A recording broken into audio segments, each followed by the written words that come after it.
قدرمنو دغه ژوند دی، دغه زندگی ده.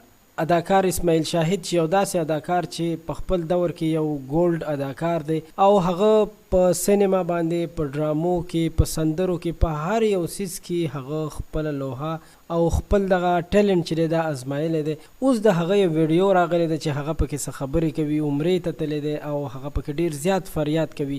یعنې ښکاري داسې او معلومیږي داسې چې دا ژوند چې دی دا ډېر زیات بې وفا دی او هر انسان چې دی هغه په ډپریشن کې دی، په پرابلمونو کې مبتلا دی او ډېر زیات خفه دی.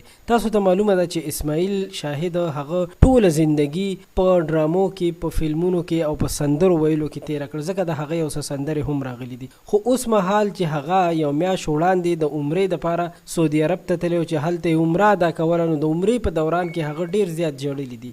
د هغه یو ویډیو هم راغلی ده چې په دغه ویډیو کې هغه همدغه فریاد کوي چې الله پاک دې ما بیا بیا دې کور ته راولي، دا ډېر زیات بختور ځای دی. او داسې هم ویلي چې زړه مې غواړي چې دا سر ورته بس بیخي وخوریم، کټای کړم او بس همدلته پروت یم. یعنې دومره د هغه دغه ځای خوښ شو او هلته یې زړه ولګېدو. نو چې زړه یې کله ولګېدو دا ښکاره خبره ده چې کوم له لعب، کومې ډرامې، کوم دا کارونه چې دوی مخکې کول د دې نه زړه توري دی او غواړي چې الله پاک ته توبه وباسي. نو الله پاک دې موږ تاسو ته هم هدایت را په برخه کړي، ځکه چې یو ښه خبره خو دا ده چې الله پاک ته سړی په ځوانۍ کې یا په داسې عمر کې توبه وباسي لکه اسماعیل شاهد چې دی. نو دا یو ډېره ښه خبره ده، ځکه ډېر داسې خلک چې هغوی په همدې له لعب کې لاړ شي، مړه شي او هېڅ الله پاک طرف ته توجه ونه کړي. نو دا یو ډېره ښه خبره ده. الله پاک دې موږ تاسو ته هم هدایت را په برخه کړي او اسماعیل شاهد صاحب دې هم الله پاک د توبې توفیق ورکړي چې دغه ډرامو د هر څه نه ځان بچ ساتي او نور بس د الله پاک طرف ته توجه وکړي او ښکلې ګیره پرېږدي او یو ښکلی انسان لکه څنګه چې د اخلاقو نه هم ښکلی دی، همدغسې یو ښکلی